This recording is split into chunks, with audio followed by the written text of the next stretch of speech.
All right, should be live here in just a few moments. All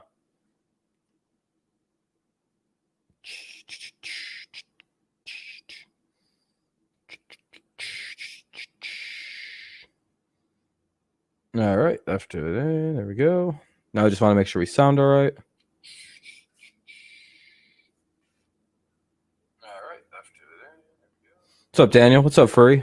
Little friend. What's up, Daniel? What's up, James? How you guys doing? Hopefully quite well. Oh shit, almost knocked my cup over. That would have been bad. A giant ass spill. Yeah, sounds good. That's good. That's good. I always do a sound check. Always. What's up, Aiden? How's it going, man? Nothing too direct to talk about tonight. Obviously, Kittle and Kelsey got re-signed to new contracts. There's not a whole crazy lot that's happened. So I think what was it JJ Nelson and who the hell else was it?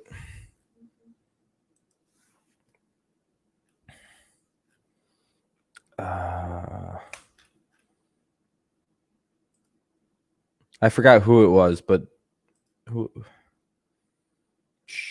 Oh, they added Niners added Tavon Austin and JJ Nelson to the receiving corp. So yeah, kind of insignificant signings to a greater extent. Cards are back tomorrow. Yeah, I seen that. The Cardinals play tomorrow. I think Amir was saying they're about 13 players are going to be they're going to be without 13 guys. Sounds about right. I really believe in the Lions. I want them to make the playoffs this year, and I think that they can. I don't disagree. What's up, Alex? What's up, Amir? Yeah, no, I do think the Lions could be a playoff team, but I think a lot has to go right for them. Like nobody gets hurt, everything develops as it's supposed to. The players play up to the potential that they have, and Patricia's plan is working. And then you also have to account for things going wrong for other teams. Like things have to probably go wrong for Chicago. Things probably have to go wrong for Minnesota, for Green Bay. So I think there are other factors for Detroit making the playoffs. What happened there, Alex? Can't wait for the Cards game tomorrow. Yo, what's up, DSF?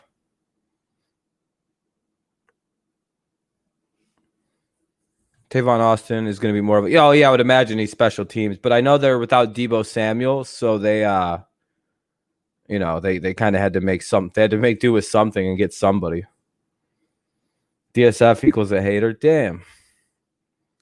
Bill signed Deion Dawkins $60 million for a 4-year deal. Oof, waste of money. So mad I lost like 15 subs and I lost my 1K because some guy subbed with fake accounts to... oh, fuck that. God damn it. That's kind of bullshit for people to do that. Oh, you got them all back though. Hell yeah. Well, at least you got them back. Did Deebo opt out? Let me look. He broke. Remember, Deebo broke his foot. Well, at least you got your subs back then. Hell yeah. Where did you see the Lions are interested in Hogan?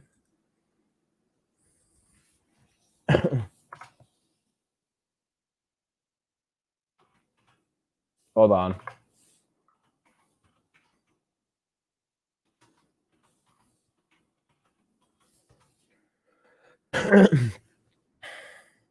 One second.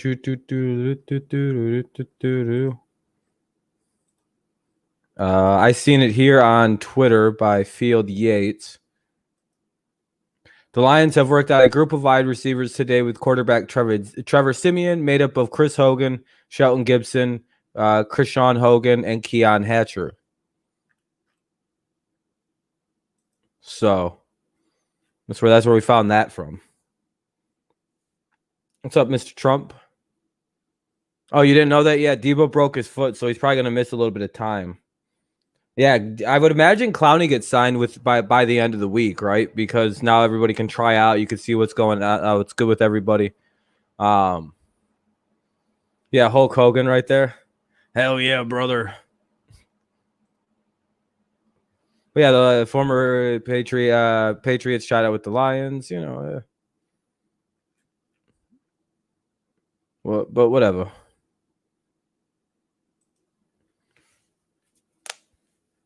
Oh man. No shit, it's Barack. We got all the guys from earlier, all the people. Oh, this time Brock actually had. Oh no, you still have the Kenny Galladay thing going. Can you follow me on the Twitters? Yeah, I'll do that. Yeah, I can do that eventually. I'm pretty bad with Twitter, but as long as I once I get back on there, I got no problem doing that. Yeah, there'd be preseason games we'd be discussing. We'd probably be let's see. Yeah, there'd be preseason games going on this weekend. Yeah, September 10th is all we have to wait till, though. Is the Chiefs versus the Texans. So that's not too far away.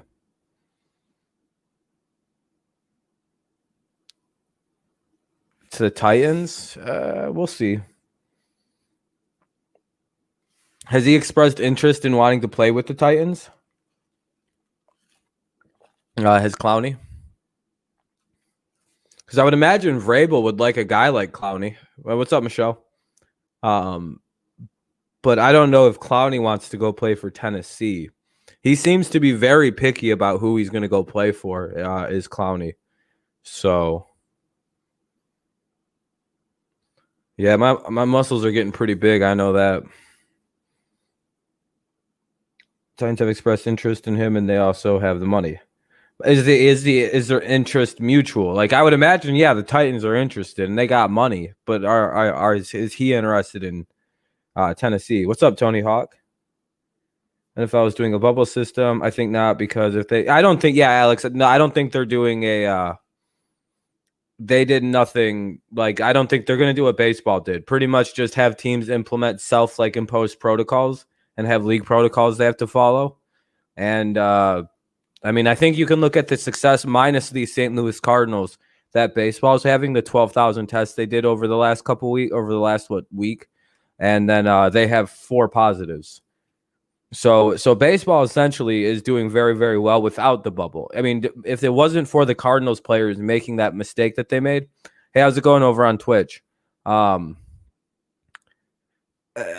Baseball would have had 0 tests positive, like 0. They would have been perfect today. The only reason they fucked up is obviously the Cardinals.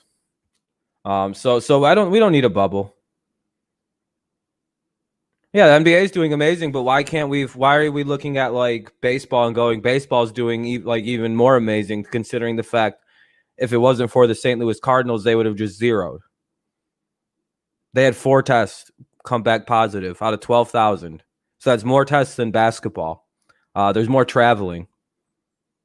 There's less, isolation. So technically, I think baseball is doing a better job than everybody else. You have to consider the whole thing. And yeah, the NBA has done great. They haven't had a positive test, but it's isolated. It's self-contained. Baseball is not self-contained. There's the problem. You would have to look at like the way baseball is doing things and go, wow, baseball is actually doing a very good job considering the traveling, no league imposed isolation rules and shit like that. I don't think I think football is going to be fine. They don't need to do that. I think baseball is proving that sports are just about all right. Nova had a bad night. Yeah, he did. Nova had a very bad night. Furry, it's going to be hard to win tomorrow against Bieber. But what's up, Colby Sports? I wouldn't see why I wouldn't want to be interested in Tennessee. Yeah, that's how I am too with it. Games like the Bears and Packers are games we barely lashed at. Yeah, exactly. We could beat teams like the Packers and the Bears next year if we have Stafford, depending on how good the line is. The Rob Gronkowski. I think football will be okay. I know basketball. Yeah, the bubble looks good. It's great. It's working well. Nothing to say against it. And I wish there was a way football could do it, but I don't see how football could do a bubble without making it a very complicated mess. Like I said, you would have to do like 4 bubbles, move teams around and shit. When it feels like it would just be easier to just kind of have teams do like self-imposed isolation, kind of like what the Saints are doing. I think I've started to see and hear that more teams are considering doing what the Saints are doing and just doing a voluntary thing where you just kind of they have it figured out. I don't necessarily think they need to do a bubble with the way baseball is performing. Baseball is doing just fine. And there's way more exposure in baseball. They play 3 games in 3 days. They played games every day. Like there's exposure everywhere. It's like some teams I don't even think they've had days off quite yet. And if they have, it's 1 day, like it's to travel. So it's like we should see more COVID. Like if it's dangerous to play, it would be happening in baseball, because that's the most often played game. There's a lot of standing very close to people, bases, at the batter's box. There's an umpire, a catcher, and a batter standing within 5 fucking. It's literally like here, here, and then here. It's like that close. There's not 6 feet. It's doing fairly well. The fact that the Cardinals didn't spread it to other teams and the Marlins didn't spread it to other teams that they played is another thing where it's like, all right, well, so there has to be a little more here. So I think football is looking at the way baseball is handling the no bubble. And that's probably the method they're going to go with. Is it the smartest idea? I don't think so. But is that the way they're going to go? It certainly fucking looks like it. I disagree with them being awful commissioners. Manfred, the jury's still out because he just kind of took over. But Goodell, yeah, you could say that he doesn't punish players very well and he's very weird about it. But I mean, on every other metric, the NFL has become gigantic under his watch. Like, I mean, the NFL has become, teams were worth like $200 million when he took over the league. Teams are worth billions of dollars now since he's gotten his hands on the game. It's so many celebrities come to hang out with who knows who could come out next. Gabe, I genuinely hope everything stays good. But Goodell is bad with punishing, and yeah, I will say that. I'll always say that. But like to say he's running the NFL poorly, is he? On what metric are we measuring this? The NFL is huge. That's a giant game. They're about to go international if it wasn't for COVID. I have to go blow my nose. 1 second, please.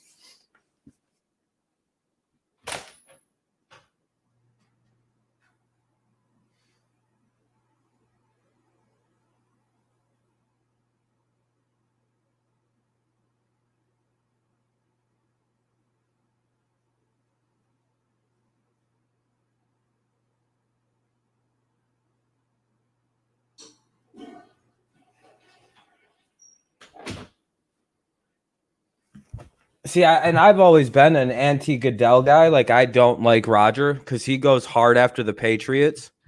And he typically does punish my team very hard for dumb bullshit.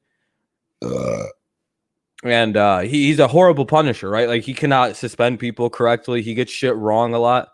But at the end of the day, in terms of like the business side of the league, he's very good for the NFL.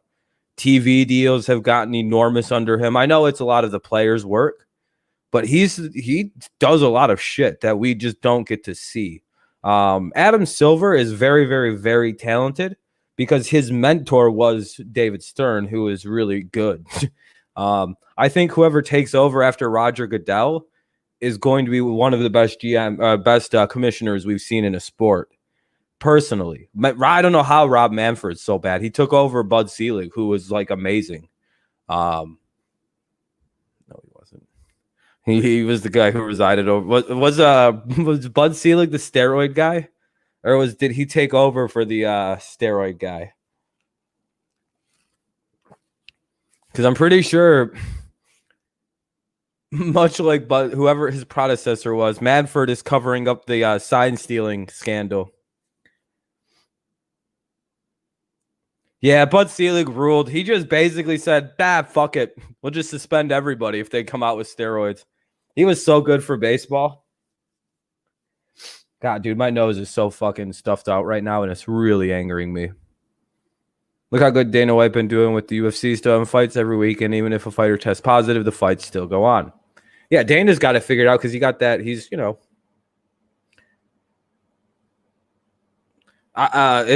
clear. It's, you have to look at who the mentors were, and it's like, well, Rob Manfred, I think right now things aren't looking so good for him because he just had that scandal breakout, and he has to, that's probably got to be difficult, right?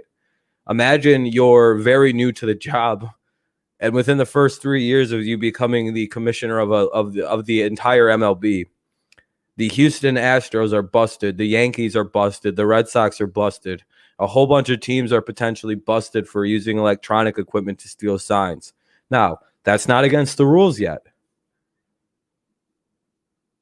Like, it's not against the rules yet, but you're the commissioner. You got to act. You got to start suspending people. And then you make the stupid mistake of giving immunity to the players of the Astros when they deserve to get suspended too. He made a mistake. He made a bad mistake right there. If he wouldn't have done that, the public perception of Rob Manfred wouldn't be what it is right now, I don't think. Because right now it looks like they did everything in their power to cover it up for the Astros. And now they're making it look like you can't even fuck with the Astros or else you're in big trouble. So it doesn't look good. He's probably the worst right now. Almost unfairly, because he's actually doing a fairly good job with the managing a league with no bubble. He has shit going, and he's been a fearless leader for the MLB. If you think about it, he's taking all the heat. He's taking all the problems for like the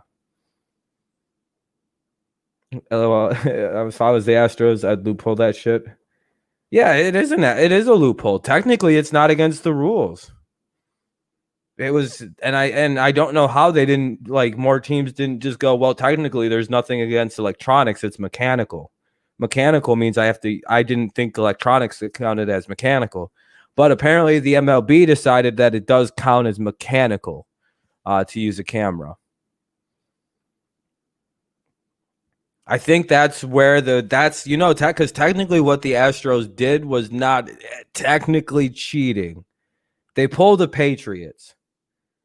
They pulled the New England Patriots is what they essentially tried to do there. They misinterpreted the rules. You know that episode of South Park where, Cartman teaches at the inner city school, how do I reach these kids?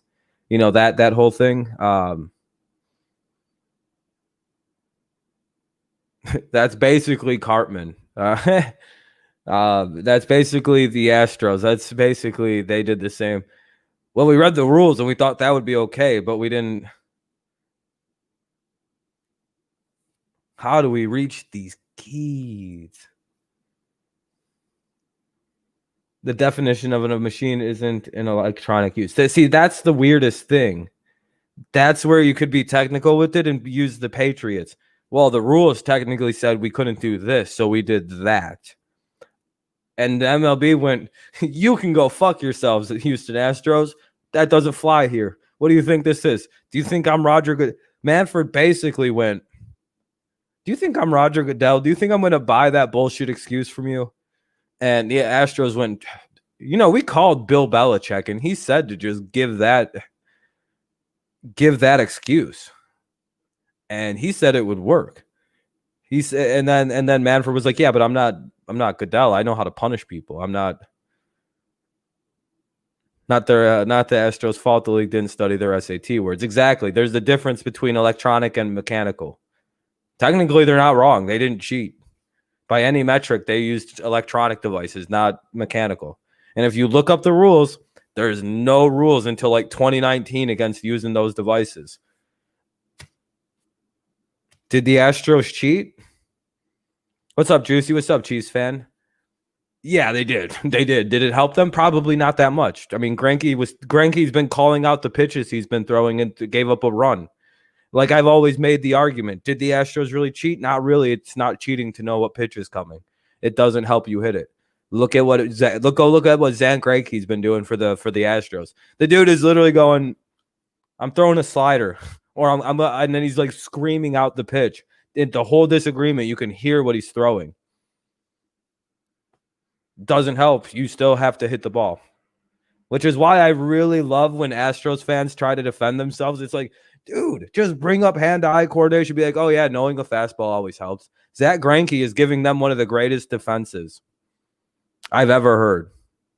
Because now look at what Greinke's doing. He's tipping pitches and no one's hitting them. If you're saying that's such an advantage, which it clearly really isn't, you still got to fucking hit the 95-mile-an-hour fastball, which is a lot harder than I think people think it is.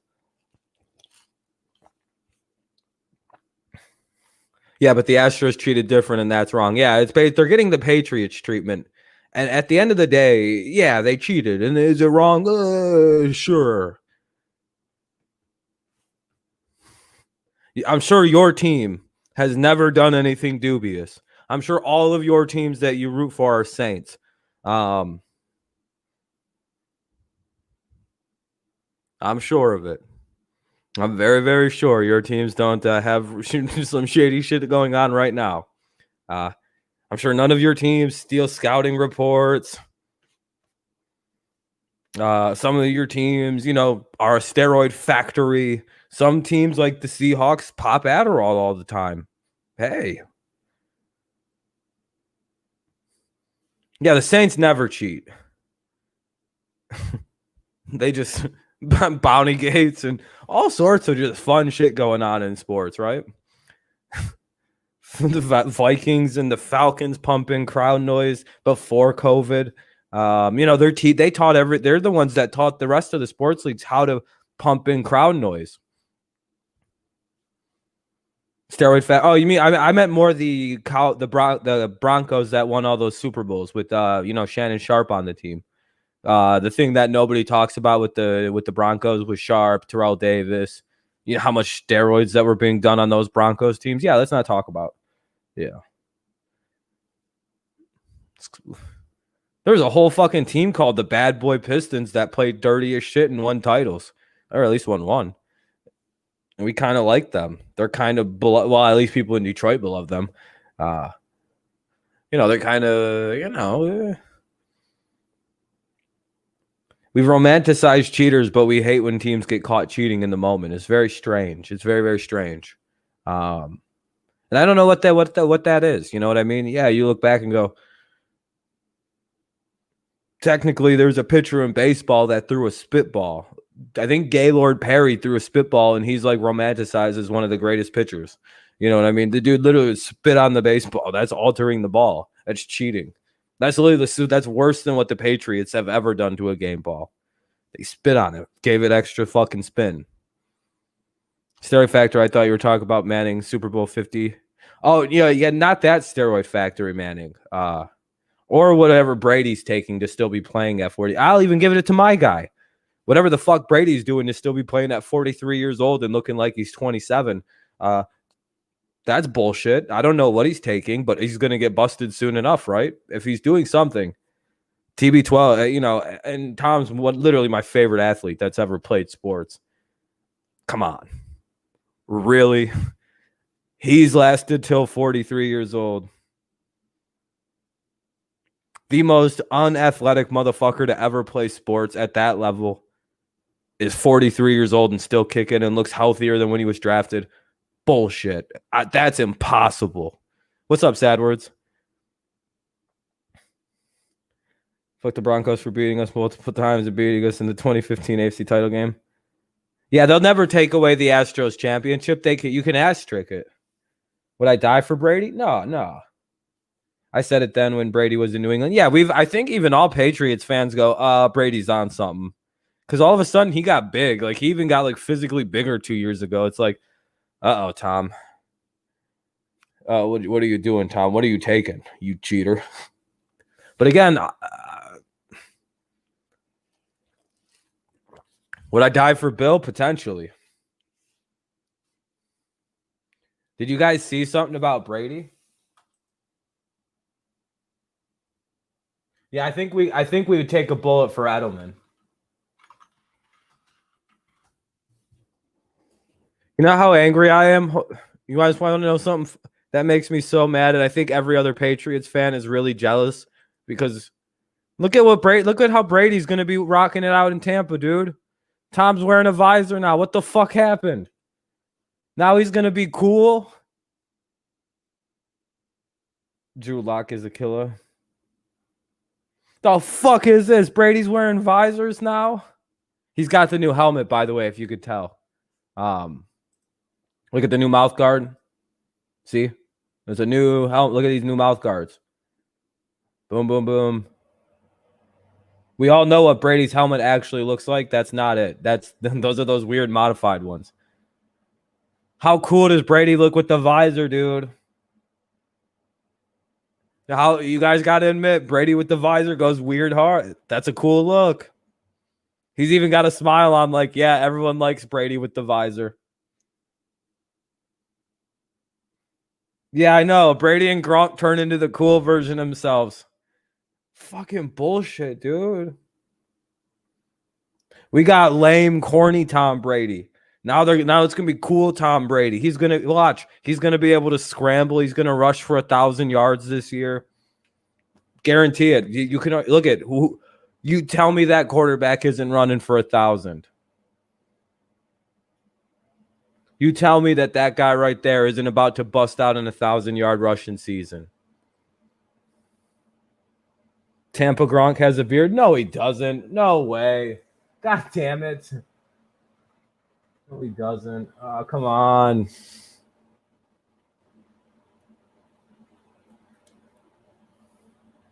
Oh, you can see it underneath. What the hell? He is growing a beard. What the fuck? He's growing a shitty white trash beard. It's not a very good beard, but he's growing one. You can see the white trash genetics are kicking in a little bit. Oh, fuck, that was a loud noise. He's still got white trash genes, so it doesn't grow in very good. But, you know, it's there. He's growing one. Brady might be faster. Now, well, it's a scientific fact that if you have a visor, you're a faster quarterback. It's basic sciences. It's last I knew is proven that that's just how that works. Visor equals speed. It's a +5 speed gain in Madden. Big Ben passing yards this year. I don't know, 4,000, like 35 to 4,000. How much did Mason Rudolph throw for last year? Let's look that up. That's actually quite interesting. Steelers 2019 passing stats. Let's see. Let's look at the Steelers Pro Football Reference statistics.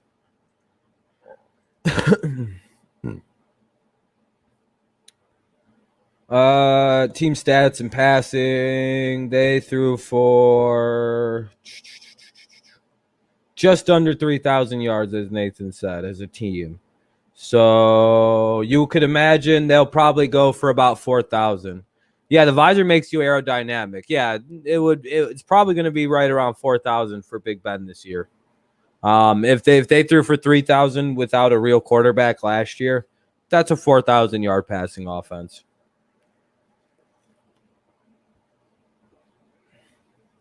I confidently say that, by the way. Because, I mean, like, if I go to the previous season in 2018, they threw for 5,008 yards that season. If I go to 2017 Pittsburgh, how many yards did Big Ben throw for? 4,380.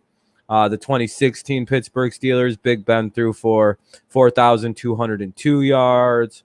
2015 Ben threw for 4,603 yards. 2014 Ben threw for 4,820. I mean, I can stop now, right? Ben's going to throw for roughly 4,000 yards if he's healthy. I can go back and go back and go back and go back. It's always 4,000 yards from Ben. Ben's one of those guys. What makes Ben really good for me personally is he can take an average receiver and make them above average, right? Like that's the mark for me of a very good quarterback is the ability to take the. Is my nose bleeding? Just looks red as shit for some reason. Oh, my nose was bleeding. But yeah, no, as long as he can make players good. Not bleeding or anything. That's just weird. It just looks weird. But look at guys like Juju looked completely average last year without Ben. He's losing some weight. He's in the best shape of his career. He said he feels better than he's ever felt. And when people say things like that, you probably should take them at their word, especially when other people around them are kind of confirming that fact for them, right? Like we're hearing from other people, not Ben, that that's the case. It's from all sorts of stuff. Yeah, like Ben makes the receiver. We've seen it with Santonio Holmes. We've seen it with Big Ben, Martavis Bryant. We don't know if Antonio Brown, because, you know, he went to Brady and looked just as good. So, yeah, of course he's going to look good with Tom. Big Ben certainly helped that young man's development along, though. You can't deny it. I think even Antonio admits having Ben helped. Ben is really good at throwing the football. When the ball is extremely catchable, because Ben throws if you've ever watched him throw, it's very catchable. It looks like it's the most effortless ball just falling into receivers' hands and shit. Juju will bounce back with a healthy Ben. Yeah, exactly. And you guys got that Claypool kid who's like a giant, who actually has talent that doesn't need to be raw exposed. Like Ben takes guys that have no talent usually, and turns them into monsters. This time he's getting a guy like Claypool who's got clear talent. Look at, like, he took a guy with AB who had some talent that nobody's seen really, and exploded with it. And then now he's getting a guy with talent that it's interesting. Ben will bring those kids along. That's something that I think that a lot of people overlook. Ben. AB would look good with anyone. I think having Ben, I think even AB's admitted Ben helped him. Like Ben was a big part of the reason he's as good as he is. Because good quarterbacks help receivers. Good quarterbacks know how to play receiver very, very well. You'll hear it from literally every receiver who plays with a really good quarterback, that good quarterbacks like Brady helps receivers tremendously. Like you wouldn't even believe how good of a receivers coach Brady would probably be. That's the real question is his arm still going to be the same? He just had a surgery that no other quarterback at his levels ever had. Nobody. I mean, it was 3 tendons pure off the bone. It was basically like it's almost Tommy John, but it's not as bad as Tommy John. It would have been better if he had Tommy John. It would have been a more clear recovery. So far, he's looked good. So far, everything is recovered pretty nicely. He said his arm hasn't felt this good since he was in his early 20s. So we have to take that at face value. Good for Ben. I'm glad to hear that. You never want someone's career to end based on injury, right? Like even Manning, as much as I didn't like him, I'm glad he was able to return for a couple years and drag his ass to the finish line. But you don't want to see injuries force end a career. So it'll be nice to see Ben and be able to kind of do things on his own term and not because his elbow exploded. Because he, and that's like saying Edelman would have been. I'm pretty sure without Brady, there is no Julian Edelman. You know what I mean? Like, you don't know if AB would have been AB without Big Ben. Receivers know a lot. They're like, man, that quarterback taught me a few things that I used and utilized, and I'm not a receiver without them. Brady probably taught Edelman. Edelman probably learned a lot of receiving tips from Brady and shit. Yep, probably more than likely he wouldn't be a potential Hall of Fame. One of the most debated Hall of Famers you have in football right now. Certainly not. Certainly he would not be if he didn't play with Tom for most of his career. But yeah, that's the main question with Ben is when you have that, like, because his elbow, I think the tendons, there was 3 bursts, or he ripped his tendon up in 3 spots. And no other quarterback has ever had that injury. Like he's like, I don't even think anyone throwing has ever had that injury, what Big Ben had. So Big Ben has had probably the worst elbow injury in the history of football. Can he come back from it? Big Ben, of course he can. He's not human, by the way. I've seen Big Ben fall off a fucking motorcycle, still played that season. I've seen Big Ben break his motherfucking leg, it looked like. He played in a full-on walking cast, dude. Hold on.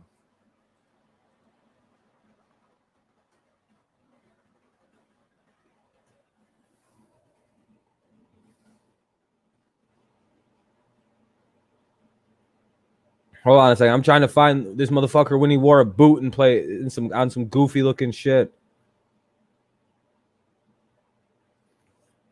I can't look.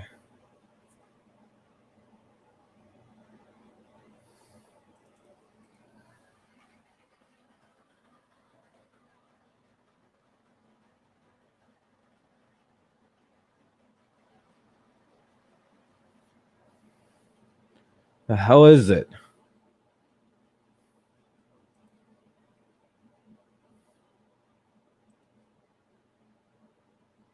If Ben has good running backs, he could still be a good QB. I think Ben's just going to be all right. I think Ben's just going to be quite all right.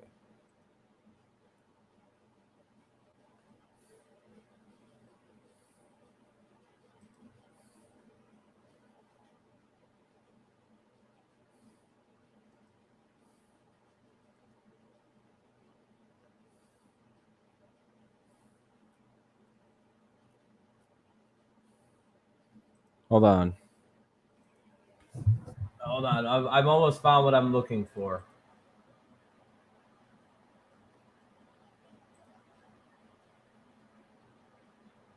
Oh yeah, when everyone thought he broke his leg, and then it just turned out to be a foot injury. I don't know.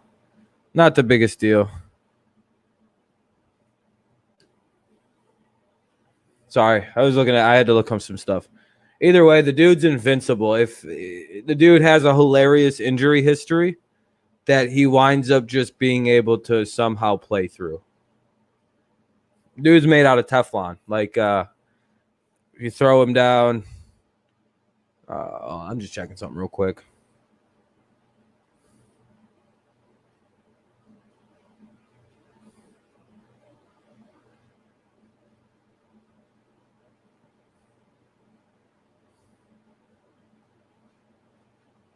Anyway,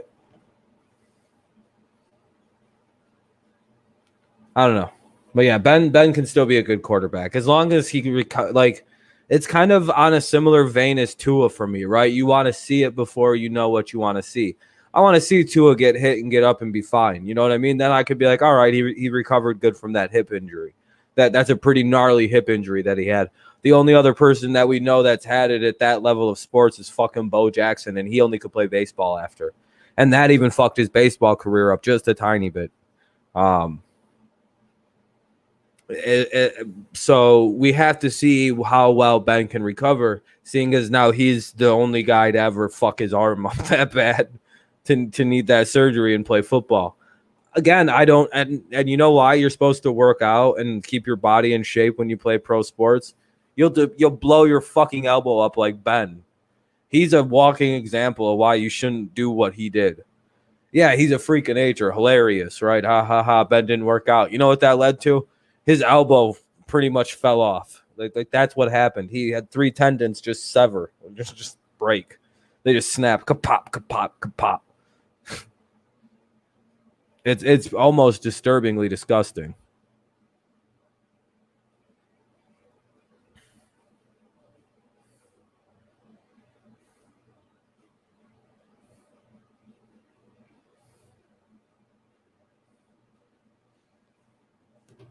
But it's a rough injury. It's essentially what happens when you see a baseball pitcher get Tommy John. But I really just think you need Ben to be a game manager to get into the playoffs with that schedule. Yeah, that's a true statement. Just don't. The games where he has to try is the Ravens and maybe against the Patriots. Did they play the Patriots this year? Did we got the fucking Steelers this year? Hold on. I'm an ugly motherfucker. I know that. You don't need to tell me. I still fuck your bitch though. Then If a guy like me ever fucked your girlfriend, you should just leave her because you know you're with a lady with loose standards and a fucking idiot. And you know that, you know, she's probably cheated on you with multiple other guys if she's willing to go this low. No, we're not playing. We don't got to play the Steelers this year, which is good. Tired of playing that trash ass franchise. No, I'm just kidding. With O-line questions and Steelers actually have a pass rush. They play a lot of teams. Oh, let's look at their schedule.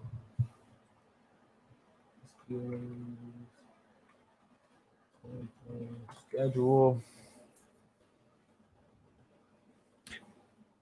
Motherfucking bitch, dude. What did they do that for? I hate when Google Chrome decides to just open up a new window of Google Chrome when you search. It's like, nah, new window. Fuck you. Like, what the fuck? Okay. Pop that, pop that. This is their schedule. So Giants don't have a very good O-line. Remains to be seen. What are the Broncos O-line looking like? Is that good or bad? Texans got a bad line. They got a good line. The Titans do. Bad line in Philadelphia. We don't know about the Browns yet. Steelers, Ravens are pretty good. Cowboys are pretty good. Bengals got a bullshit line. Jaguars got a bullshit line. Good. Bullshit line. Good. Bullshit line. Pretty good. Probably the best in football. And then, you know, we don't know yet. Wow, yeah, you're right, Mike. Yeah, they literally. Wow. They play potentially 1, 2, 3, 4, 5, 6, 7, 8, 9, 10 bad offensive lines next year. And maybe you know, you could take the Giants if their O-line improved with the couple moves they made. And maybe you could take the Browns off to make it down to 6 to down to 7. But still, over half your games are against teams with like bottom 5, bottom 6 offensive lines. Yeah, dude, they're going to fuck people up this year. That is very interesting to note about the Steelers. Like, dude, they're going to dominate some of these teams with no lines. Home and away doesn't matter so much this year because I think the NFL should ban fans all up. Just not do fans outright. I think it doesn't work. You don't want to have weird advantages, teams complaining like, well, they had fans and that's why we lost. We're not allowed to have fans. Like my state, you can't have fans like that. You could have like 10 people show up. If I was an athlete, by the way, I'd be super pissed off if they were trying to bring fans in. I'd be like, yeah, what are we doing here? Why are we like gonna let people in? We're the NFL. Yeah, that's not a good idea. Bills are down. Oh, yeah, I forgot. Bills have some offensive linemen sitting out too. Oh, Mike, the Bills don't count because they're undefeated Super Bowl champions, already anointed. Because of the mighty, mighty Josh Allen. The media seems to want us to think that now. Well, I think anyway. DeAndre said that there's an article out there that exists that I still haven't found yet that we should look for one day. That says that Josh Allen's the 4th best quarterback in football, and that's supposedly by ESPN. And see, he doesn't have any reason to lie about that one, I don't think. Because it's like they put Mahomes, Brady, Breeze, Allen, and Wilson and shit. And Jackson, it's like, yeah, I agree with some of that, but can we go back to the guy you mentioned at number 4 and just take him off the list? Yeah, no, he did that last year. I remember. Yeah, he doesn't have anyone to throw the football to. He doesn't have a running game. He doesn't have offensive linemen. His defense is completely terrible. It's a lot like Blake Bortles back when it was Saxonville. Blake Bortles did everything for Saxonville, and they don't remember that. Is it just a coincidence that once Blake Bortles is gone, they're a terrible team again? I think not. I'm sorry, but Blake Bortles is gone, they suck.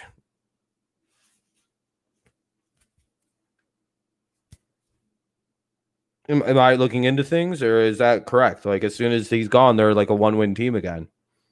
No one fears the Jaguars without Blake Bortles because he was clearly the reason they went 12-4 and almost upset the Patriots in the AFC Championship game. He's clearly, not the reason they lost. Much like Mitch Trubisky carried the Bears to their weird 12-4 season.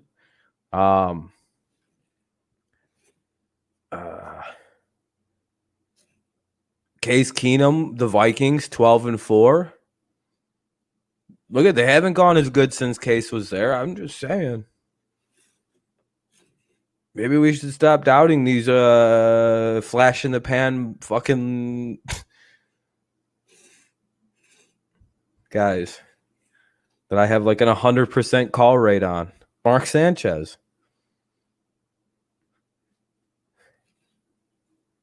Oh man, I remember how good Mark Sanchez was. See, at least with Mark Sanchez, when people were big upping Mark, it's like the dude actually did beat Peyton Manning and Tom Brady in one playoff run. Very, very goddamn impressive. And then they lost to the Steelers, I believe, in the AFC Championship game. But imagine, like, Josh Allen doesn't even have that under his belt in the first couple of years. Sanchez was winning weird playoff games that he has no business ever winning ever. That most quarterbacks don't even win. I think Big Ben's ever beat the Patriots in the fucking playoffs. Yeah, old shithead fucking Mark Sanchez has a playoff win versus Brady and goddamn Manning in the same offseason, in the same playoffs. I believe he went into Indy and he went into New England and won. Like, not many people can say that, but it's hilarious that, or, Vince Young. Remember Vince Young? How good he was? That was crazy. He was going to take the game over, baby. Took about 4 years, and everyone found out he stunk too. That one was one I actually missed on too. I thought Vince Young was going to be really, really good. I actually thought Matt Leinart was too, but you don't always bat 1,000. You don't always bat 1,000. And I also thought that Kellen Moore would be better than he turned out to be. I was like, that dude's a fucking winner.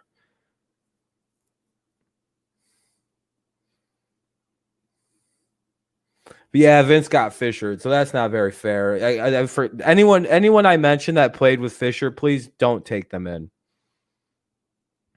Cordell Stewart. Yeah, Goff almost got Fishered. The gun was to his head. The Fisher, it was half in.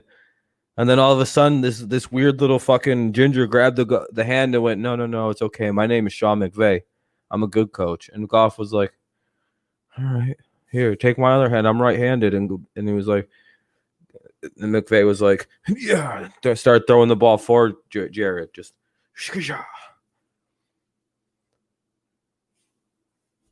and then he took his hand off him in the Super Bowl, and they lost 13. He turned right back into Jeff Fisher's prodigy.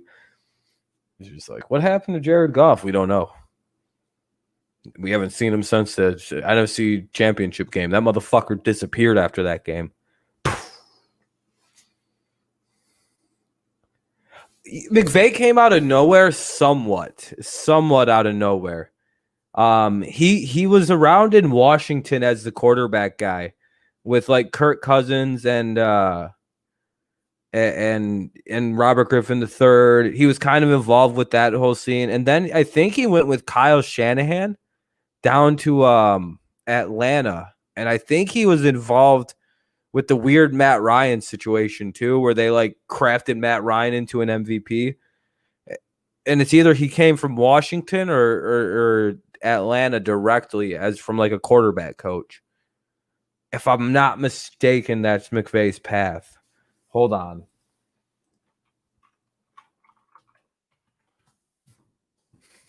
Like if you followed coaching trees or some shit, you would knew this one was coming.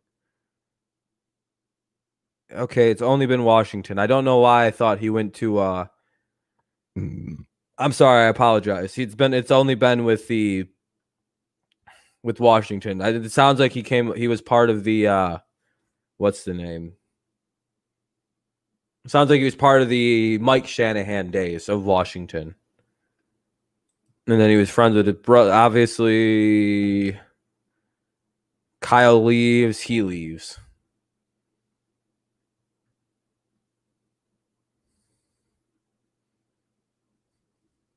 So that's interesting. Why do I think he went to coach with the Falcons with Shanahan? I think, obviously because Kyle went there. I think Fisher was a good head coach in Tennessee. Yeah, I remember. Then it came out that the dude was just ruining players. No, he's bad with quarterbacks, man. Spider, he's bad with quarterbacks. I think he doesn't understand the position of quarterback very well. Like he gets like everything else in football, Jeff Fisher does, but like quarterback to him is just like, well, fuck that position. It's like that weird old school mentality where it's like, yeah, we'll just run the ball. Fuck that. I don't know what it is with him. It seems like he gives not a single fuck about that position. Whereas McVay, it's all like Todd Bowles. Yeah, exactly. There are some guys that just don't. It'd be like Greg Williams being the head coach. It just like Greg Williams. Imagine him as a head coach. It's like the same problem. Just, a little bit more charismatic Greg Williams. Oh, yeah. Yeah. And Greg Williams, like I see Fisher as very similar to Greg Williams for some reason. It's just like Jeff Fisher was able to control the psychopath in front of people a little bit and didn't freak the fuck out every 12 seconds. Greg Williams, on the other hand, has no ability to control the psychopath in him, and he just freaks out every 12 seconds. He fucking spazzes. That'd be an awesome coach to play for. It'd be an awesome coach to root for. But I wouldn't want to deal with that if I was a GM, though. Fuck that. I would not want to hire him. I'd be like, oh, man, dude. This dude is worse than Belichick. I'm pretty sure all he does is cheat and swear and beat the shit out of things. Just need to build a super team with failed NFL head coaches. That's what Belichick's trying to do. He's basically going to bring back his coaching staff, like Thanos looking for the Infinity Stones. He's going to go grab Patricia. Well, he's got the first one and Josh back, McDaniels, right? Then he's going to go get he's got Josh back. Soon he's going to go get Romeo Cornell back. Then he's going to go get Matt Patricia, Flores. And the final stone is Bill O'Brien. And then he's going to have all five back. And then he's going to – and Mangini's going to be the GM. Exactly. And then all of a sudden, everyone's going to be like, what the fuck are the Patriots? What is this? Like, now you can't really beat us. Like, this is like the saddest group of guys ever that just all failed. Like, what the New England, why is nobody good when they leave? What is this? What system is there? I have more proof that Belichick's not the greatest head coach. Not a single one of these motherfuckers can coach. Except maybe somewhat Bill O'Brien, because he's only had like 2 losing seasons, I believe. Not very many of them, by the way. He's been a decent head coach. Despite, he ruined himself with the Hopkins trade. You never recover from that. But, I mean, honestly, record-wise, he's been pretty good. Yeah, Joe Judge back, too. We'll see about some of these guys. But it's just like, man, poor Belichick. He has not produced successful disciples. And it really makes you wonder, what fucking system is he running up there? I think, again, my bet was it's Tom Brady. But wouldn't the system transfer to other places, even without Tom Brady?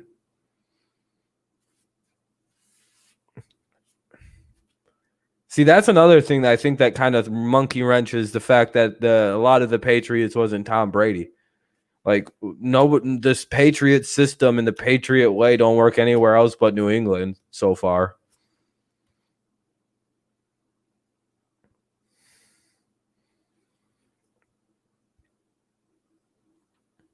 Billy O at GM. Yeah, Bill O'Brien would have been GM, but then he traded. Like, everyone's always gone, the one thing about Bill O'Brien is he knows how to build a football team.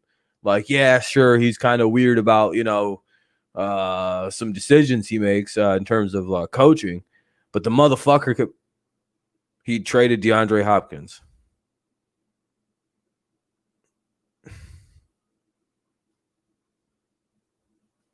Are you sure he traded DeAndre Hopkins and it wasn't somebody else that he traded? That was my first thought. I was like, nah, there's no way that this guy just did that. He's literally a genius team. But I think everybody had the same gut reaction. They were almost just like, wait, what? I thought this guy was a team builder. I thought that was his thing. I thought that's why he was moving more to the GM role instead of the coach role. And then everyone's like, oh, he can't do anything. That motherfucker just conned the whole world into being a football coach. It's like, whoa, dude, what are you doing? You actually were carving yourself a nice little role as a really competent GM, I thought. I actually thought Bill O'Brien was a really good GM until, the Hopkins trade. And to be honest, the moves he's made to replace Hopkins aren't fucking terrible moves. That's a pretty good football team still. But it's like, what the fuck did you trade Hopkins for? For nothing, really. Like, I'd have at least traded for one of their receivers. Be like, listen, give us a tight end or something. Like, we need something back. Not just that guy at running back. David Johnson. Dude, what if the Texans, watch Watson win the MVP this year and they have like a historic offense? I think Patricia's going to wind up a better head coach, than O'Brien, I think the Lions are about to turn the page. We finally, I think, got rid of all the Caldwell bullshit that was part of that team. I think there was a very weak culture instilled by Jim Caldwell. A culture that kind of allowed for lazy play, a culture that allowed for kind of babyish ways in the locker room to work out. See Darius Slay's weird attitude about having to work and practice outside and shit. That's basically like the big problem that a lot of the players have with Patricia is that like they'd make them practice outside. Or they'd have to practice more than Caldwell made them practice. And it's like, well, maybe instead of bitching and complaining like a bunch of women about having to do a little bit more work, if you did the work, you'd be a better football team. I was glad we got rid of Darius Slay. If I'm being 100% honest, when I really sit back and think about it, I go, there's a reason they got rid of him. And they just went, who wants him? First, who wants him? Because getting rid of players who don't fit the scheme, don't fit the culture you're instilling is very important. Yeah, Darius Slay is great. It's hard to deny it. Did he get burned by more physical receivers? Every single time. Genuinely every single time. He got beat a lot by those guys. And I'm glad we got a bigger, more physical corner like Jeff Okudah and Desmond Trufant. A little bit better than Darius, in my opinion. But hey, I only watched Darius Slay for this 2016, 2017, 2018, 2019. I only know a little bit about the guy. But whatever, Eagles, have fun with Nnamdi Asomugha version 2. Even more Nnamdi Asomugha. And if you're old enough to understand that I just burned the shit out of the Eagles for picking up Nnamdi again. Remember what happened? That Raiders corner that was just this unstoppable force with Oakland goes and signs with the fucking Eagles and is just doo-doo on ice. Literally just a fresh doo-doo, on a nice, fresh, just doo-doo, just doo-doo. I don't even have a fucking analogy. He was just shit. Dude was just burnt because, the system exposed him a little bit. So we'll see about Darius Slay. Typically, you don't ever see players like him get traded unless they're really just Yeah, it'll be very interesting. It'll be very interesting to see if I'm dead right about Darius Slay being a lot like Mr. Asomugha. Look at the ball to just think with that bad schedule, Texans have to outscore Chiefs, Ravens, Steelers, Vikings, Jags, and Titans in the first 6 games. Yeah, that's not easy. Yeah, their defense is going to get ripped apart.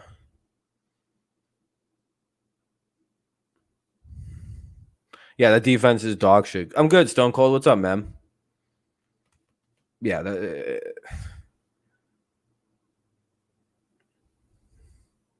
You know what's crazy about Sean McVay?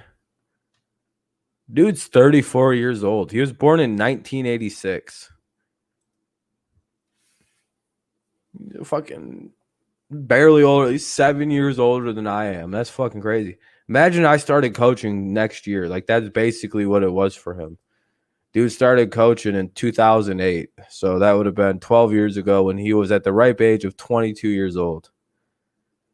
This dude was almost a head coach by this point in his life at my age.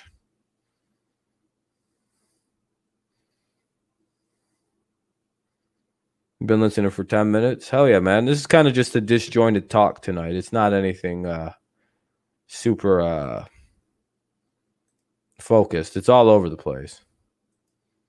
What the hell's Fall Guys? Is Sadward here? What's Fall Guys? I looked up the game. It looks really stupid. And it costs $20. I've never. Is it good? Is it supposed to be good? Every game is a toss. You just listed except Chiefs and Ravens, Patriots. Pillow talk.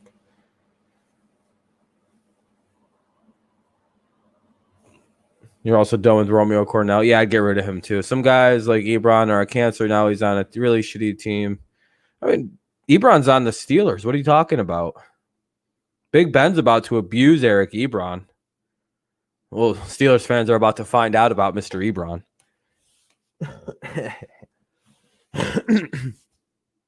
I say sayonara to every guy who wasn't good enough to make the New England Patriots Great Lakes edition, a.k.a. the Detroit Lions. Whatever you want to call them, the Patriots Midwest, the Patriots Great Lakes edition. That's my personal favorite version of the Lions.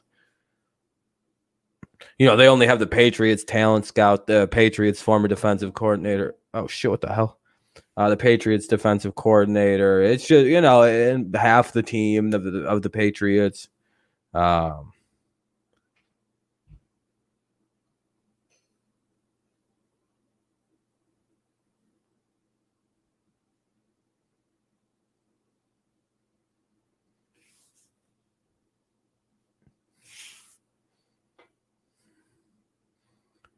Oh, that's right. I was thinking he went to Jacksonville. No, not yet. That's where the career is over. Is when you get sent down to Jacksonville. Texans defense can't stop a runny nose if you stuff that nose with tissue. Yeah, no, it can't. Very bad. Their defense.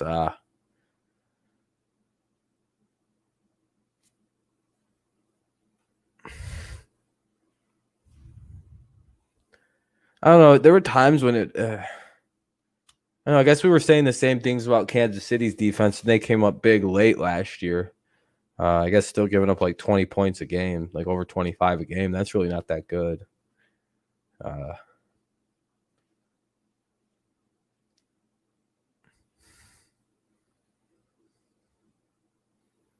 Yeah, the Texans defense only got worse. I would argue the Chiefs were able to save their defense from getting worse because they lost Reggie Ragland. That's kind of important. Lions also got Ragland, so that's pretty good.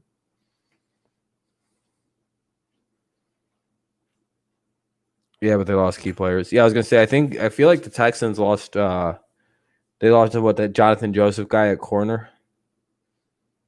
Oh, that was a long time ago. Who am I thinking of? They lost secondary. They lost Clowney, Marcel Darius, like all these good players, dude. No, just kidding. I'll be right back.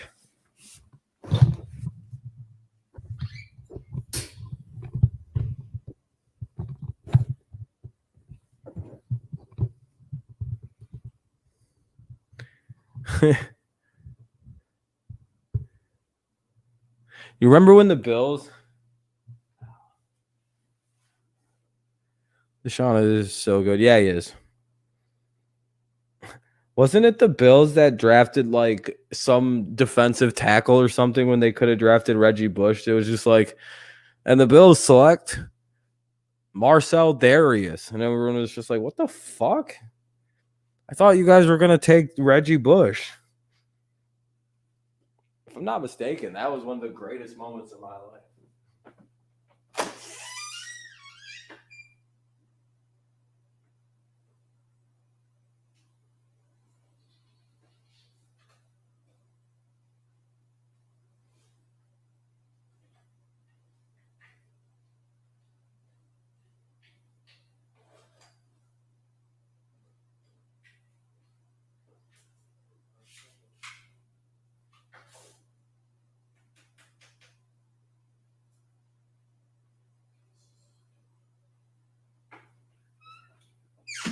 That's what it was. It was Mario Williams, is what it was.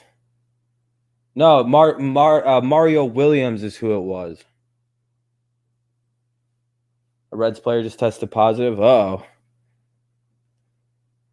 it was Mario Williams, and I believe it was the Texans that went and went ahead and drafted Mario Williams over Reggie Bush. Hilarious.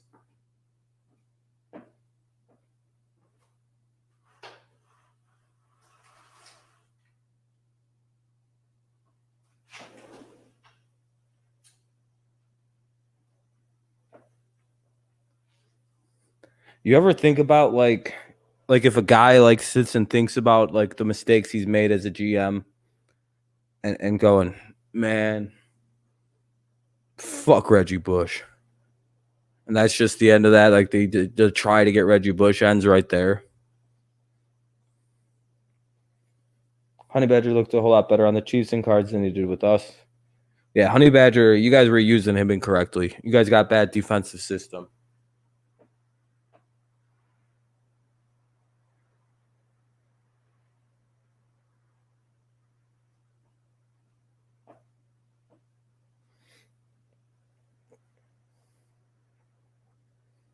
Now you guys got Brandon Cooks. Yeah, the guy nobody wants.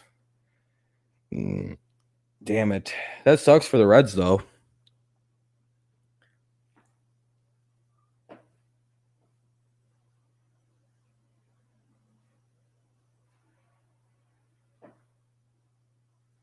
Wonder what player tested positive for the Reds. That's not good for baseball.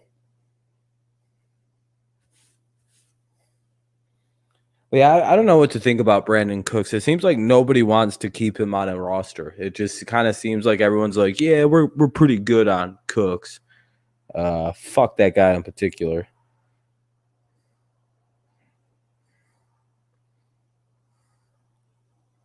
Which it's pretty easy to understand why. I was gonna say he drops a lot of balls. I think he's got like a bad attitude or something, because like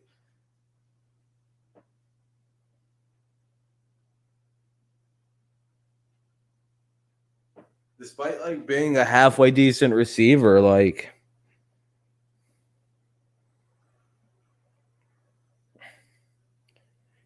Cooks only dropped that ball to get New England a ring. If the Texans offense can stay healthy, yeah, but the defense will be giving up tons of points. Yeah.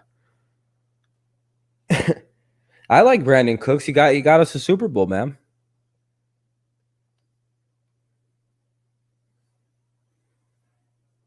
Brandon Cooks directly got the Patriots a Super Bowl. I have no ill will toward the guy. His play got us a Super Bowl. He's a true Patriot. You know, helped out the cause.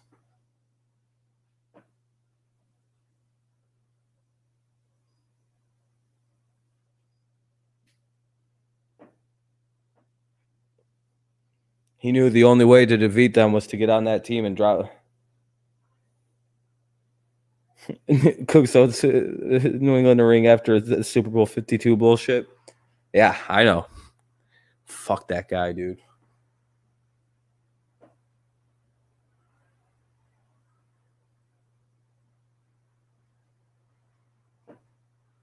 It's almost as bad as Patriots fans. Some of them who try to do this and who pretend like who try to pretend like Asante Samuel dropping that pass against the Giants wasn't a big deal. It's like, oh yeah, no, that totally wasn't the reason we lost the Super Bowl, even though he could have intercepted it and ended that drive right there. Nah, Asante totally is forgiven for blowing the biggest play of his career. Nah, Asante tried. That's what's important, right?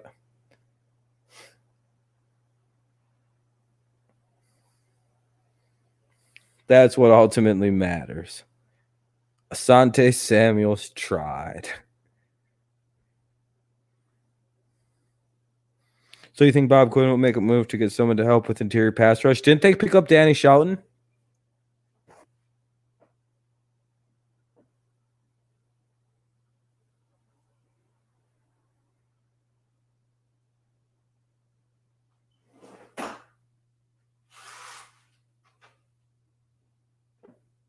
Like I'm pretty sure we grabbed Danny Shelton. That's a pretty good fucking interior pass rusher. The dude is fucking big. Go look him up. If I don't know if you've ever seen Danny Shelton, but the man is a massive human being. And we stole him right from the Patriots.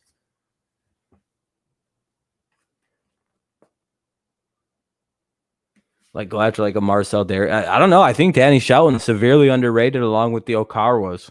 Re-signing Julian and Romeo Arakawa was huge. Like those are pretty good pass rushers. Shelton's a huge Shelton's Vince Wilfork-esque. Hold on. A lot of people don't know this quite yet. I don't think about Danny Shelton, but the dude is fucking huge. Hold on. Yeah, Danny's big. Danny is like really big. He's 6'2", 344 pounds. Now, just remember that 6'2", 344.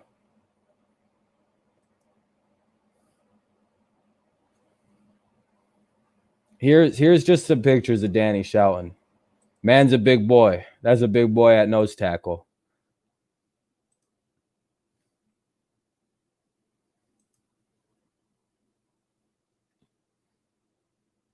That's a big bitch. Oh, yeah. He's a lot like Nada. But I think he's more athletic. What's up, Trey? Yeah, it was this year. This is what he looks like now. Don't really look up the Baltimore day. Like you can see he's clearly fatter when he played with Cleveland. Then he goes to New England and looks like a monster.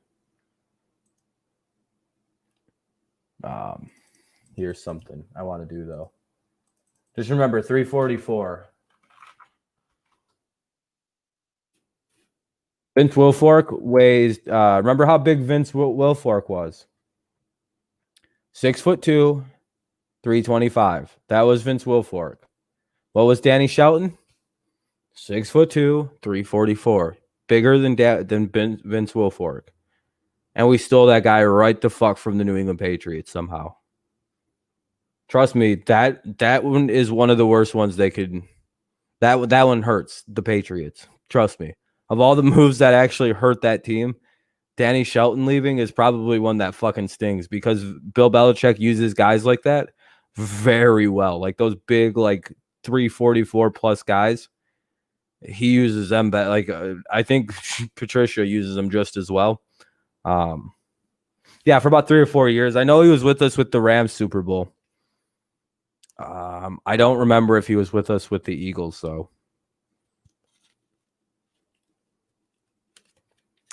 But yeah, no, Danny was really good. Very, very, very good for the Lions to get him. Very huge. Going to plug the middle up. Oh, you guys had to call up a top prospect? Astros with important pieces back will once again become a number one offense. They were a top offense without the pieces. It sounds like you get to see some of your fun. Dylan Carlson, very fun. Get to see your young guys come up now. Whoa. Ah, fuck. Mario, I forgot. What do you guys think the odds of this are?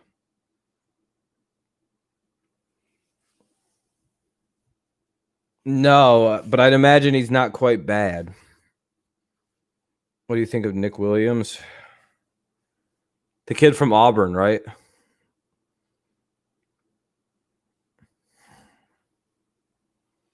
No, I think the Cubs are winning that division. Not to be a dick or anything, but that's a really good baseball team.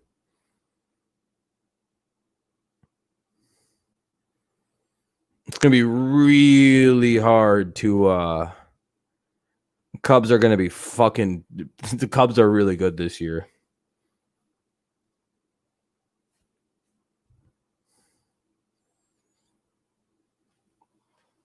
Cubs look like they have fucking put together. Well, I mean, who's coaching the Cubs right now?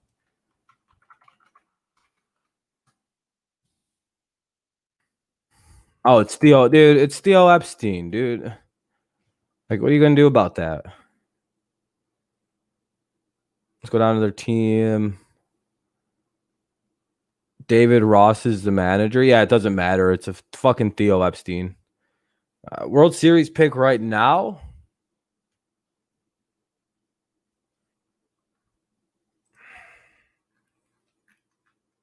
I really like what the Cubs are doing, looking like right now.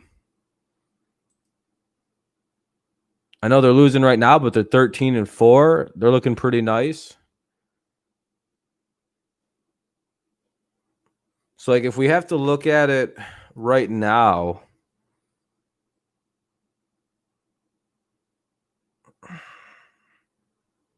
Yankees are getting hurt. Really weird timing. Like, it's not good timing for the Yankees. The AL feels like it's still a question mark for me because you'll see a team be really good, then kind of bad. Yankees seem to be the most consistent team right now. The A's look pretty good right now as well.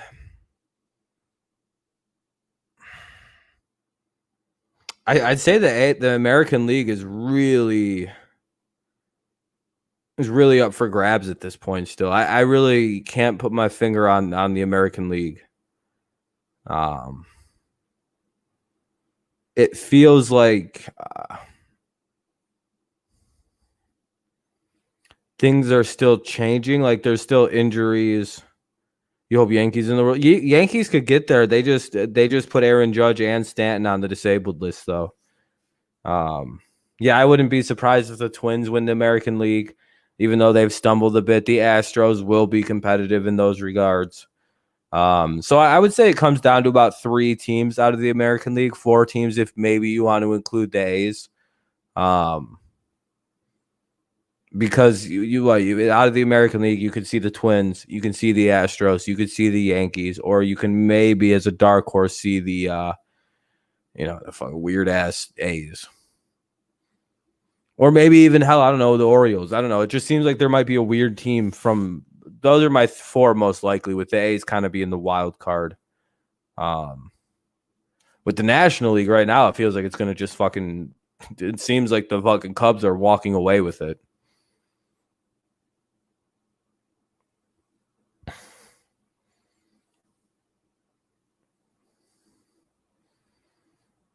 Oh, Stone Cold, why'd you do that? Why'd you have to do that, Stone Cold?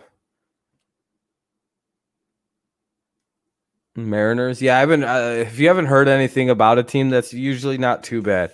You know who might actually win the? Hold on, let me check something. Go have a look at some numbers here. The Yankees off to a 13-6 record, or 13-6 start. Very good. I don't think the AL Central's sending the representative this year. The A's are 13-6. That's a very promising start. So right now for me, it looks like the A's, Twins, Yankees are what you would call your, and maybe the Astros, but right now it's not looking so hot. National League, the Miami Marlins could be your Oakland A's of the National League. They're way ahead out 13-4.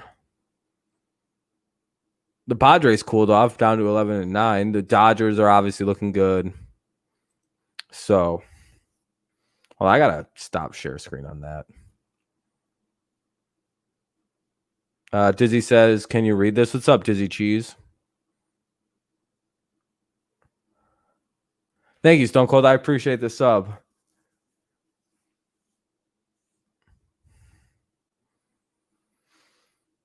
Do Google the movie poster for Together. That is what I picture for Nuz the movie.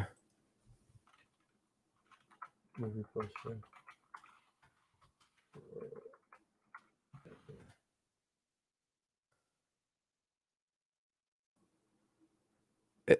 Is it they came together?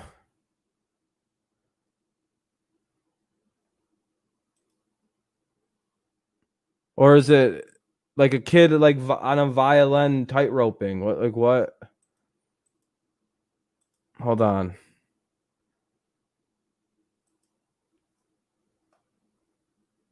Or does it say like Till Semons on it? Okay, that'll work.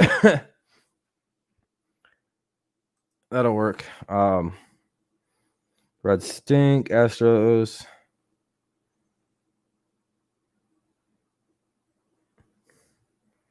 Yeah, Reds stink. I don't know why people think they're good. Boo, Reds. Boo.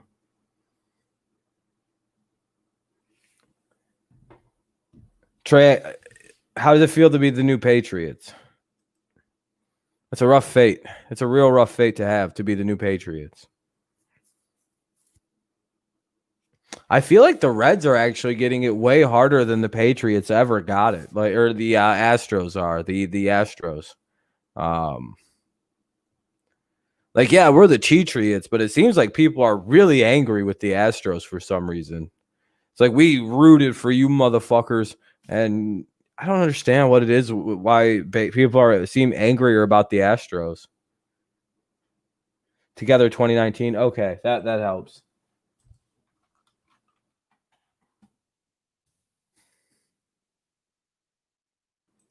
Is it a kid on a tightrope?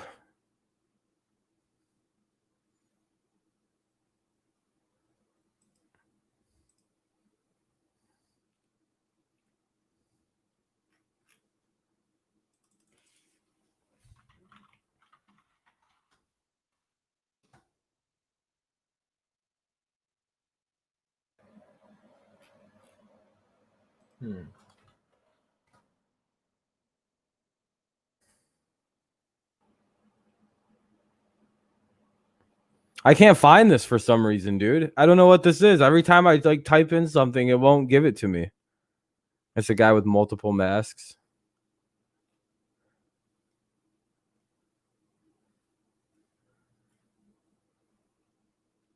What the fuck? Oh, damn it. Oh shit, okay, that's creepy looking. I'll show that. Yeah, hold on. Yeah, for some reason I can't find that, man. That's hilarious though. Genuinely frightening. That is Nuzdar wearing a bunch of masks. The real one's just completely unhinged.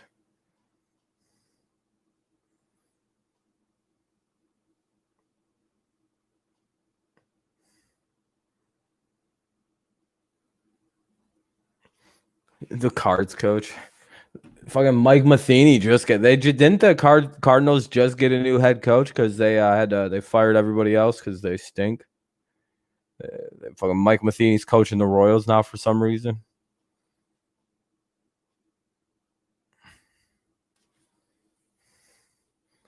Let's see, what do we got? A Patriots draft pick retired before even playing a snap. That's crazy.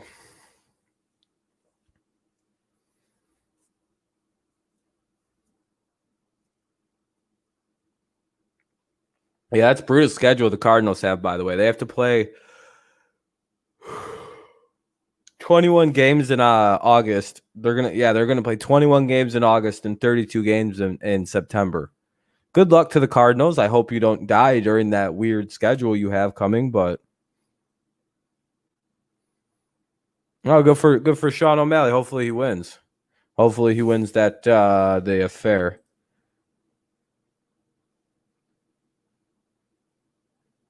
I'll take care of that after the stream and everything. Let's see. The Cubs always choke later. That's always a fair point. It's always a fair point.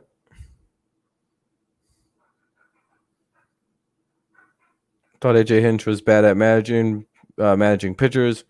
Yeah, I tried to tell people about Dusty Baker's inability to handle pitchers. Remember when I seen that Verlander got hurt, and I went, "That's not fucking good," because Dusty Baker doesn't know how to manage pitchers. Look up Kerry Wood, Mark Pryor, and Victor Zambrano for some point and some tips on how good Dusty Baker is at managing pitchers. Two of those guys blame their failures in their careers on Dusty Baker because of the way they mismanaged them during injuries. What's up, Chiefs fan and Nuzdar's hairline?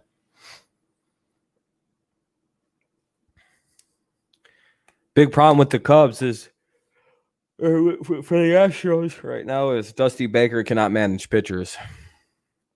he has no idea what he's doing. He does. I don't think he thinks pitchers actually get hurt. I think he genuinely just goes, yeah, okay, sure, I believe you. Or like something weird happens with Baker. It's not even 30 more days. It's less than 30 days. It's August 10th is when it comes back. So it's let's see, 7, 14, 21, 22, 23, 24, 25, 26 days actually, sir. 26 days. What's up, Nuzdar? How you doing, Nuzdar? Pitchers are still all in the infirmary, and we got a shit coach when it comes to pitchers. Our office has got to carry us. Yep. Yeah, you're off by 4 days, bitch. You don't ever do that to me again. Don't act like the season is going to take longer to get started. I know how many days is left.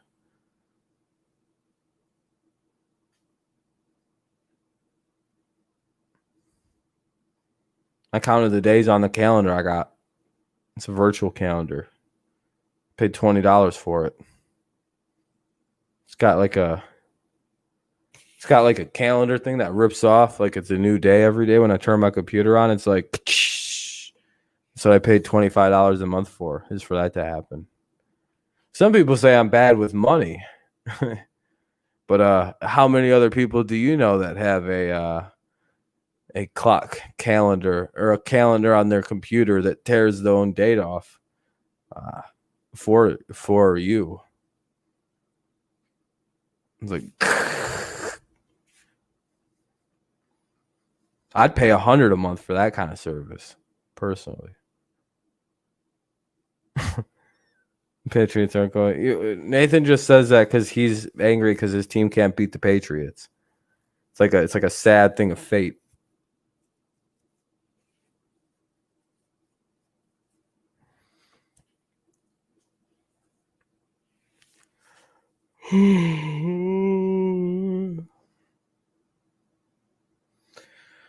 What's up, man?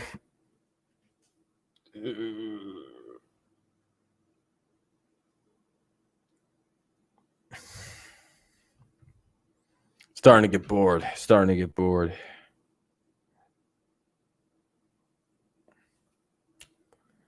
I'll be back.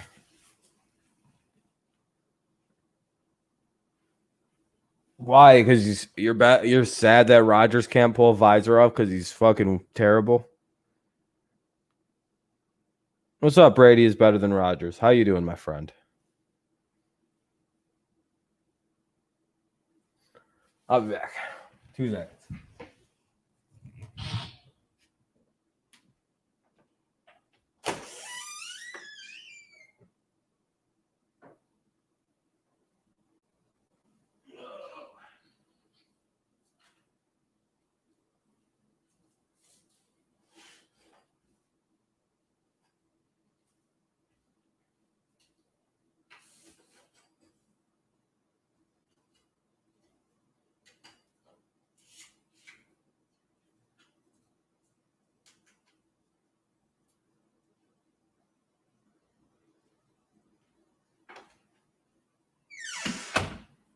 Oh shit, that got way too close to my mic.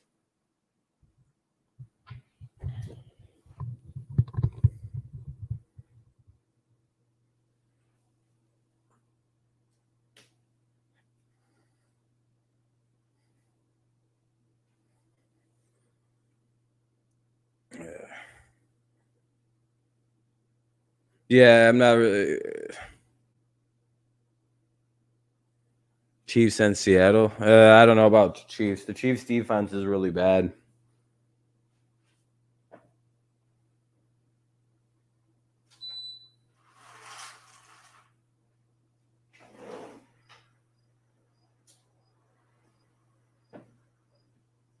Like, I get it. The Chiefs had a nice run there, but like, their defense didn't get any better than it was last year, in my opinion, and that could cost them. Because you can't really count on that defense, which it was very, very bad, to just suddenly go on a decent little run there at the end of the season. Also, you probably can't expect every team you play to choke up their leads against you. I don't know. I don't know so much about the Chiefs. They seem like they got pretty lucky last year at the end of the day.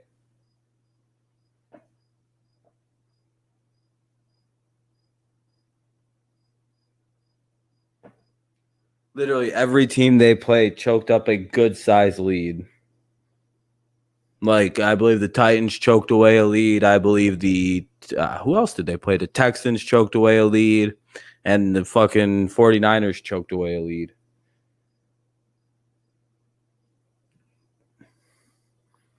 I don't know. It seems like a lot has to go right for the Chiefs, you know?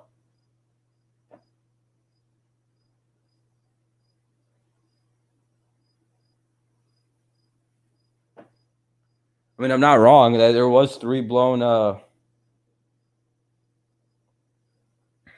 there was a bunch of blown leads on way to the Patrick Mahomes Super Bowl.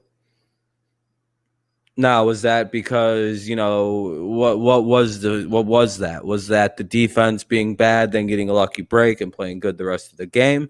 Because the team they played got lazy and safe, trying to keep the, just got lazy and safe. You know, it's probably, we might be leaning more toward the second option here.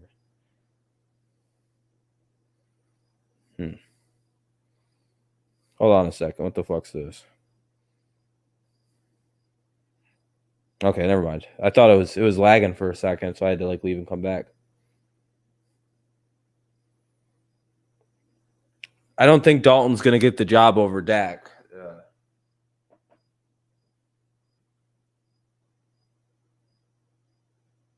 Like, I get it. Dalton's not a bad little quarterback, but like on almost every single level, Dak's a better quarterback than Andy Dalton. Like, yeah, Dalton got a team to the playoffs, but he had like 3 number 1 wide receivers he was throwing the ball to, one of the best offensive lines in football, a great defense.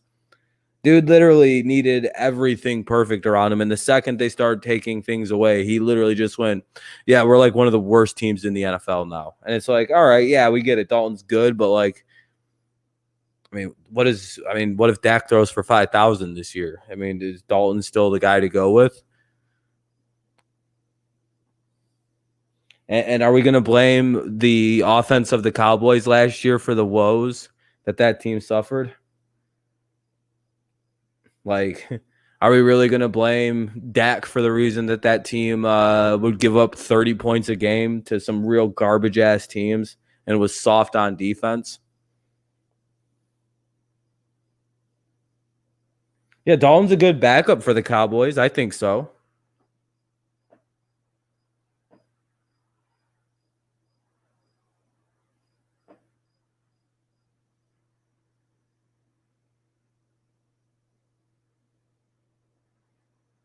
I mean, that defense last year for the Cowboys was fucking pathetic, wasn't it? They were so irrelevant in so many games. The only game they played good against was against like the Patriots. And that's because the Patriots offense was already butthole as it was last year.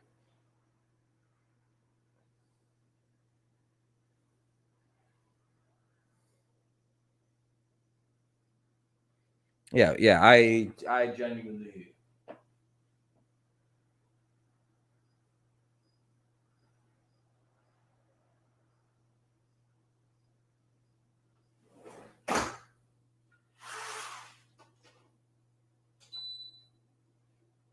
Do I think Dak's like a perfect quarterback? No, I think he's a lot better than Andy Dalton, though. To be very honest about Andy Dalton, the dude's no longer a starter in the league, in my opinion.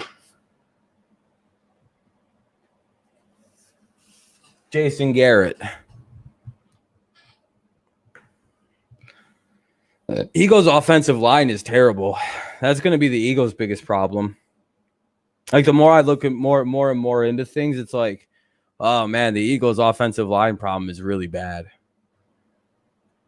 No, Wentz is a better quarterback than Dak, like by quite a bit. Like, when I look at Wentz is like one of those quarterbacks that makes people around him better. He doesn't need a whole hell of a lot to work. Like, if Wentz had the weapons that Dak had to work with, Wentz would win in a Super Bowl. Like, come on now. Like, he had Nelson Aguilar to work with and like a triple covered Zach Ertz. and still threw for 4,000 yards somehow. To me, that's goddamn impressive what he did last year. That's literally taking, like, I think the second worst rated receiving corps and somehow turning it into something.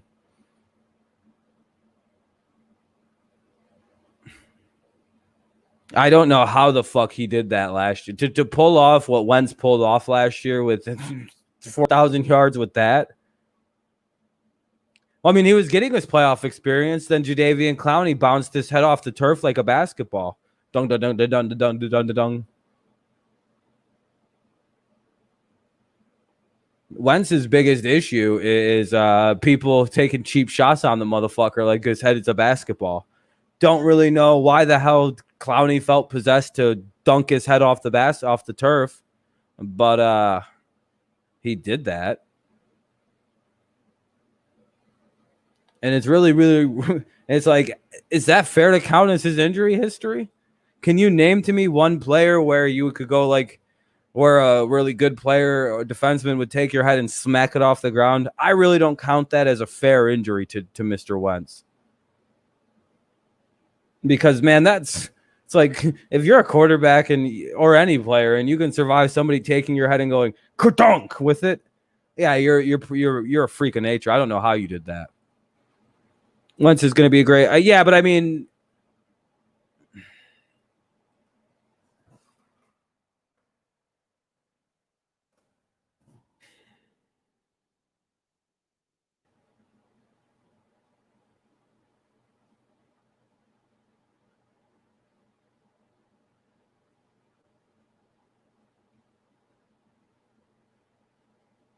let's see. Losing games 34-24, 22-24. That one's kind of on him.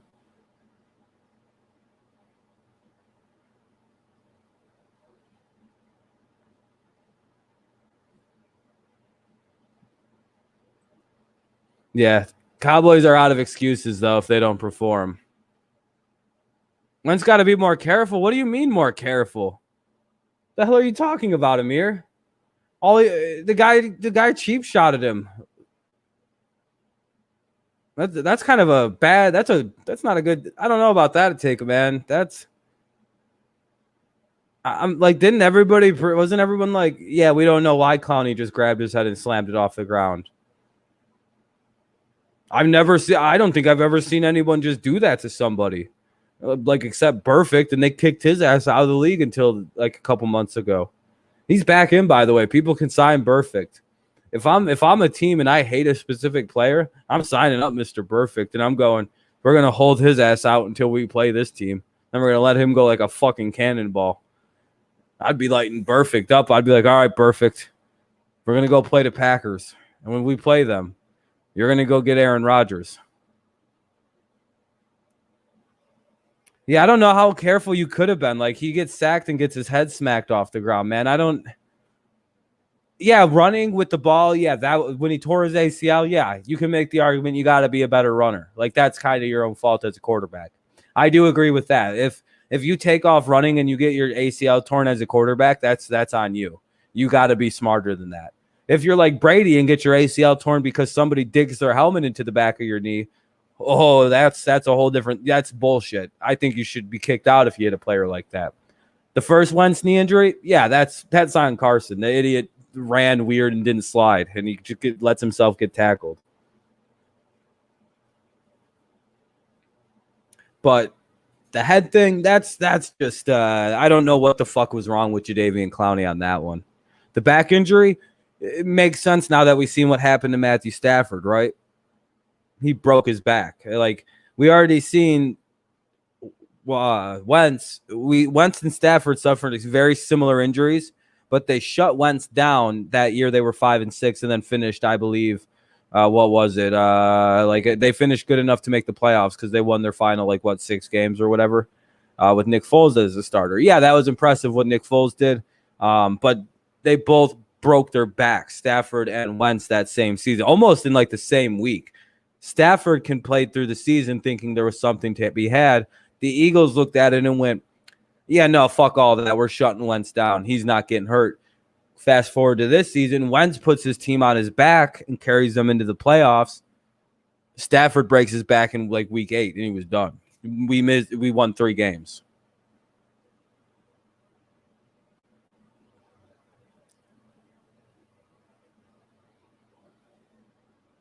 Watson gets sacked too many times. Like, Watson's too good. He gets sacked way too many times to not be good, to still have the impact he puts out on the game. If only that kid had an offensive line, they're going to ruin him like Andrew Luck. Just like the Colts did Andrew Luck. If they don't put a really good line around him, they're going to ruin him.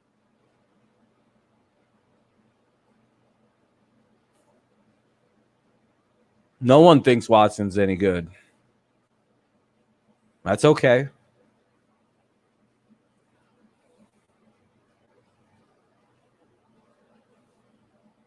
Yeah, and he doesn't get hurt. The dude's incredibly durable. Motherfucking puts up monster numbers. Doing it despite Bill O'Brien being his head coach. Yeah, I don't know how he isn't ruined. I genuinely don't know how he isn't fucking ruined. Like the Carr brother. Or the Schaub, or any fucking one of these quarterbacks that go down there. I don't know about that, Trey. Your team has a history of what's up, Landon? Trey, I don't know, man. Your team has a very bad history with quarterback sacks. Is it really a quarterback's fault if they get sacked playing for the Houston Texans, or is it just the Houston Texans? The Texans are what they are, right?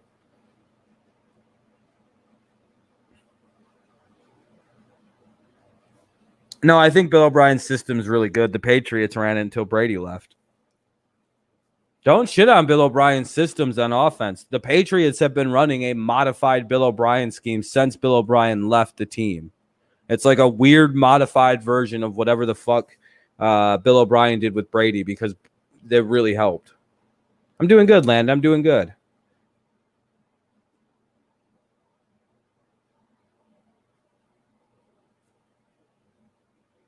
Well, that's kind of on his receivers then.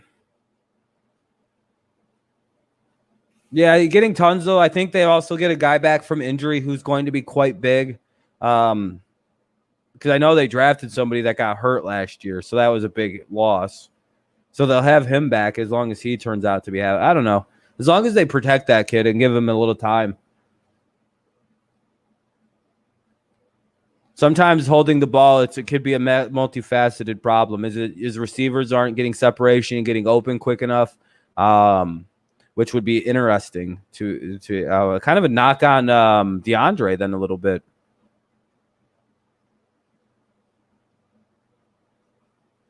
Yeah, Ben. Yeah, I don't know why Ben would ever complain about it. It's like, Ben, well, to be honest, I don't know how anyone ever tackles Big Ben. Have you seen that motherfucker? He's a monster. I'm gonna get rid of that. All right, guys. I think I'm running out of things to talk about. We're just kind of bullshitting now. And besides, it's almost 1:30. It's 1:15. Where does Detroit Lions play their first game? What's the time? Let me look. They play the Bears. Let me see. They play the Bears, and September 13th at 1:00. They play at home against Chicago Bears. Is that where Patricia gets his making adjustments from different teams? I mean, from different game plans? Not too sure. Because there's probably is some bullshit that's the reason that Ben got sacked. It usually is. Bears then Green Bay. Yep. Yes, sir. Yes, sir. All right, everybody. I wonder if versus Miami Patriots, that'd be interesting. A multiple QB set with Stidham and Newton. That'd be interesting. But all right, guys, I'm gonna get out of here. I'm pretty well done streaming tonight, so we'll be live again tomorrow for the Tigers game, which starts at about 6:10. We're facing the Indians and Shane Bieber, so that'll be quite the difficult task for us. And then, of course, we'll probably do a hangout stream tomorrow. So see you around then. Should be quite a good time tomorrow evening. If you stop in, you stop in. If not, we'll see you around then. Hopefully you do stop by. That'd be quite nice. Hopefully there's likes and everything. Tigers play tomorrow at 6:10, Mike, at 6:10 p.m. So it'll be a good time. It'll be a good time. Thank you for the likes, everybody. I appreciate it. I'm assuming there's a good amount, at least 10. So I appreciate that very much. I don't feel like looking. Have a good, yep. I'll see you guys tomorrow around 6 o'clock. If not, well, that's fine too. But peace out. Go Patriots, go Tigers, and go Lions.